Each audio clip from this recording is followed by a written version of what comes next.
What if, out of nowhere, your own son looked you in the eyes and confessed something unthinkable? "Dad, I killed someone." What would you do? Call the police? Run? Or try to understand? This isn't just another crime story. It's about a father whose reality crumbled in seconds. About the signs he ignored, the moments he should have questioned, and the terrifying truth he was forced to face. Could his own flesh and blood be a monster? Or was the real monster him for not stopping it? Prepare yourself for a dark and unsettling tale, where every detail leads to a question no one wants to answer. What would you do in his place? The silence that night was different. Not the peaceful kind, but the kind that carried an invisible weight, as if the very air had thickened. He called me to talk, and I knew the moment I looked into his eyes that something was wrong. There was no hesitation, no regret. Just a disturbing emptiness. "Dad, I killed someone." 3 words. That was all it took. In that instant, everything I thought I knew about my own son crumbled. My body reacted before my mind. A chill ran down my spine, my throat went dry, and my vision blurred for a moment. I tried to laugh, as if it could be a joke, some kind of twisted prank. But he didn't laugh. He didn't even blink. He just waited. I could have asked, who? How? Why? But none of those questions seemed to matter. What does a person do when their own child confesses to murder? What does it feel like to realize you may have never truly known the person you raised? I didn't doubt him. Not because I wanted to believe, but because I already knew. I had known even before he spoke. Small details, little signs, tiny shadows that had always been there, but that I had chosen to ignore. Now, sitting there under the cold kitchen light, there was no escaping the truth. My son was a murderer, and I had to decide what to do about it. The table between us felt like an abyss. The clock on the wall read 2:37 a.m., and its ticking was the only sound breaking the suffocating silence. He didn't seem nervous. I was. My hand trembled slightly on the table, and I tried to hide it. The wooden floor creaked under my feet, as if protesting against the weight of the moment. Who was it? My voice came out weaker than I expected. He tilted his head slightly, as if surprised by the question. As if he had expected a different reaction. Maybe shouting. Maybe crying. Maybe fear. But I was beyond that. My mind worked like a detective, connecting pieces that had seemed disconnected before. It doesn't matter. That answer hit me like a punch to the stomach. It doesn't matter? How could it not matter? A human being lost their life, and to him, it was irrelevant? My paternal instinct screamed inside me, urging me to grab him by the shoulders and shake him until he understood the gravity of what he was saying. But I did nothing. I just took a deep breath and pressed on. At least tell me how it happened. He rested his elbows on the table, intertwining his fingers.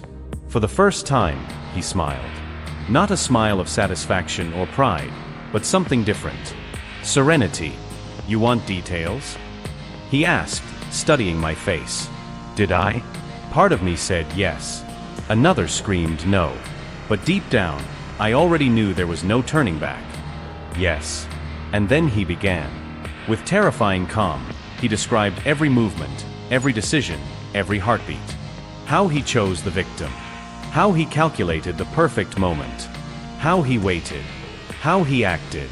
His words flowed effortlessly, like someone recounting an ordinary memory, like someone describing a normal day. But this wasn't normal. It was monstrous. I wanted to stop him. Tell him to shut up. Pretend this had never happened. But all I did was listen. Because deep down, one question consumed me. Where did I go wrong? The signs had always been there, scattered throughout his childhood and adolescence like pieces of a puzzle I refused to put together. Little things, subtle details that seemed insignificant at the time but now screamed in my memory.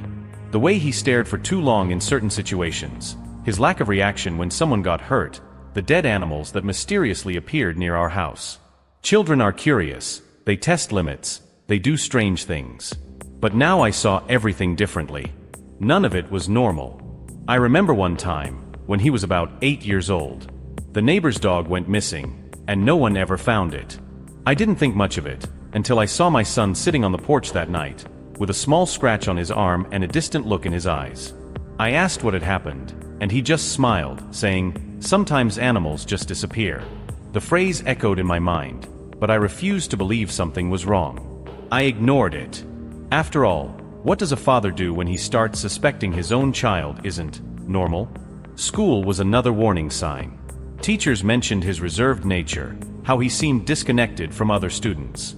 He never fought, never caused trouble. But he also never seemed to care about anything. I watched him play alone on the playground, always observing, always watching. He didn't feel fear. He didn't feel guilt. Over time, I realized that wasn't shyness. It was something deeper. Something cold. His drawings were strange. Faceless shadows. Figures lying on the ground. Red circles around eyes that were too large. Things a child shouldn't be imagining. I used to laugh about it, showing them to friends as just kids being weird. But they weren't just weird. They were fragments of something bigger, something I had chosen to ignore.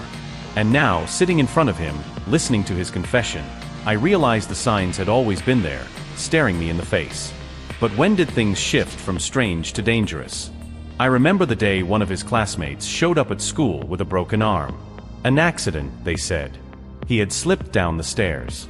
That night, my son looked at me and said, he fell on his own. But the way he said it, something in his tone made my skin crawl. In that moment, I realized I had never truly asked myself, how does my son feel when he sees someone suffer? His emotions had always been hard to read. He didn't cry easily, not even when he got hurt.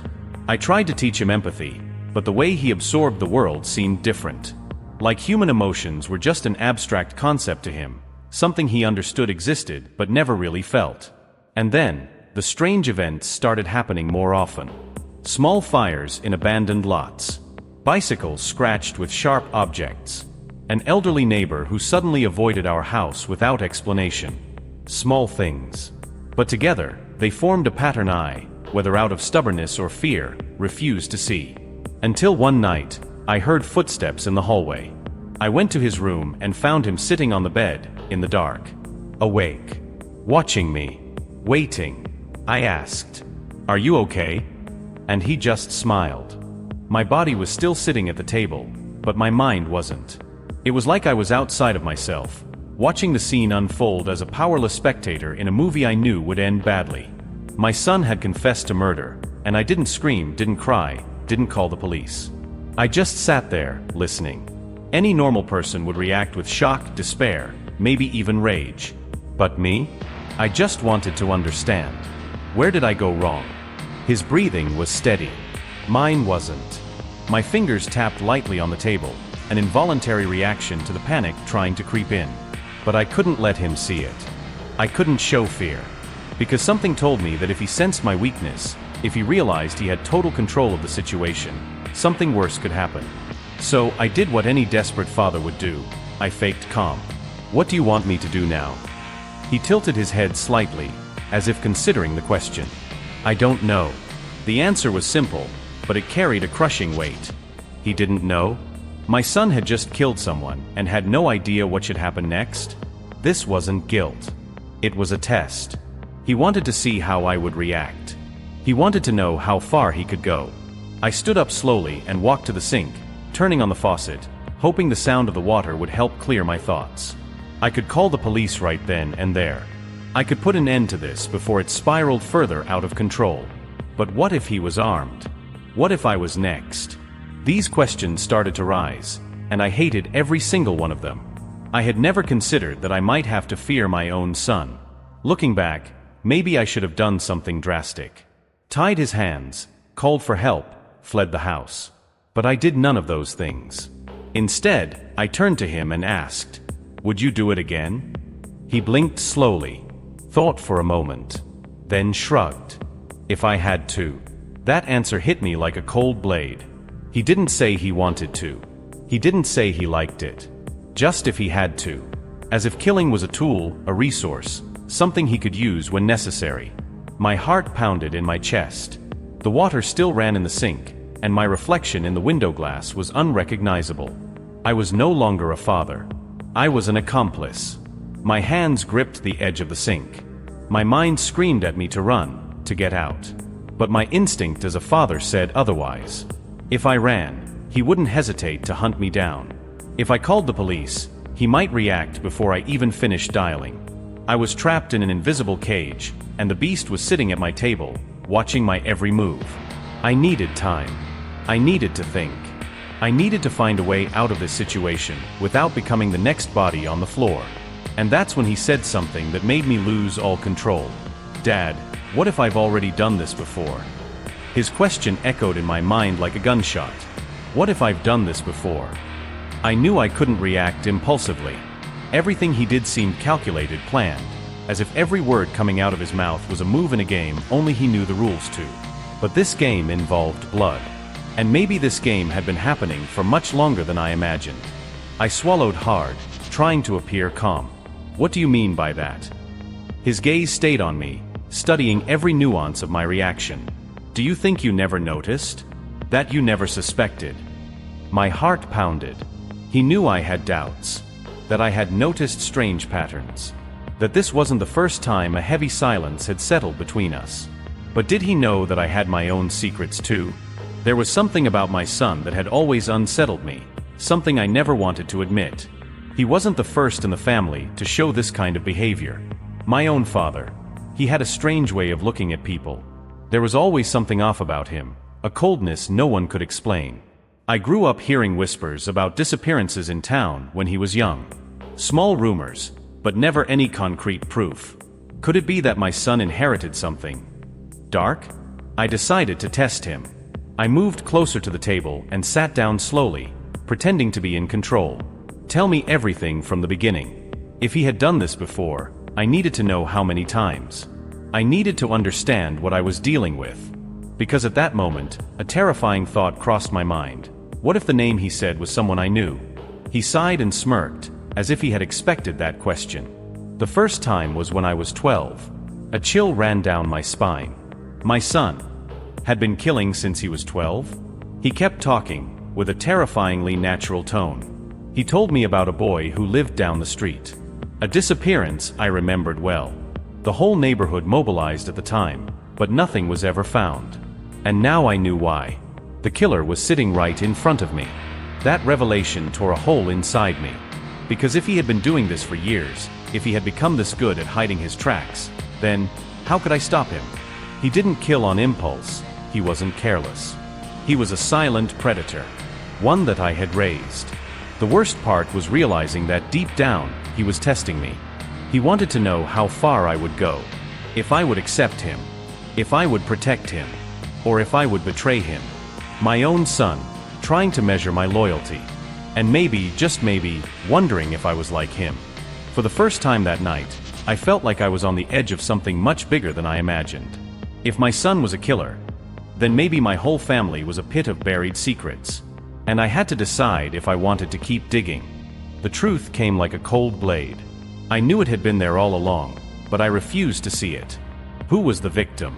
My heart already knew the answer before he even said the name. And when he finally spoke, I felt my stomach drop. I knew that person. He said the name with indifference, as if it meant nothing to him. But it wasn't just anyone. It was someone deeply connected to our lives. Someone who now no longer existed. A neighbor, a teacher, a family friend? My mind raced, trying to put the pieces together. But the real question burning inside me was different. Why? I took a deep breath and forced my voice to remain steady. Why him? My son stared at me for a moment before answering. Then, he said something that made my blood run cold. Because he knew. My muscles tensed. Knew what? My son tilted his head slightly, still watching me closely, still analyzing my every reaction. He knew about me. And in a way, he knew about you too. My mind scrambled to make sense of what he was saying. About me? What did that mean? I had never killed anyone. But was that entirely true? Had I never been complicit? Had I never stayed silent when I should have acted? Had I never looked the other way when I should have confronted him? The truth was, I had always felt something different about him. Something wrong. And I never did anything. Did that already make me guilty? But my son wasn't finished. He explained that this person had started connecting the dots. That they had begun asking too many questions. That they seemed to suspect the coincidences surrounding him. and that, at some point, they became a risk. And risks need to be eliminated. His words still echoed in my head as I stared at the young face in front of me, the face I had watched grow, the face I had taught to walk, to speak, to live. How does something like this happen? Was he born this way? Was it my fault? Or are some people simply made to destroy? And then the most terrifying part of all. He looked me straight in the eyes, as if he already knew what I was thinking, and said, "And now, Dad, what are you going to do about it?" Time seemed to fold in on itself. The ticking of the clock was louder than ever, filling the suffocating silence between us. My son sat there, watching me as if he were waiting for the final move in a game. And I knew that, in that moment, any wrong word could seal my fate. My mind raced in all directions. I could turn him in, call the police, and hand him over. But what if he had already planned for that? What if I was next? My son showed no fear. He never did. What guaranteed that he hadn't already calculated every step? That he wasn't just waiting to see what I would do? The phone was within reach. All it would take was one quick movement. A call. A few words. But then what? Would he accept being arrested? Would he run? Or would he do to me what he had done to the others? One thing I knew for sure, if my son felt cornered, he wouldn't hesitate. And at that moment, I realized a brutal truth. I didn't have a son anymore. I had a monster in my house. I swallowed hard. And what if I do nothing? My voice was lower than I expected. I felt disgusting just for thinking it. But reality was cruel. If I turned him in, he would hate me. And a monster with hatred is something that cannot be controlled. But if I protected him, if I pretended this never happened, what would that make me? Would I be a murderer by omission? He smiled. As if he already knew the answer. As if he knew me better than I knew myself. Because, deep down, he knew I was never that different from him. What did I do that night? The answer, no one ever found out.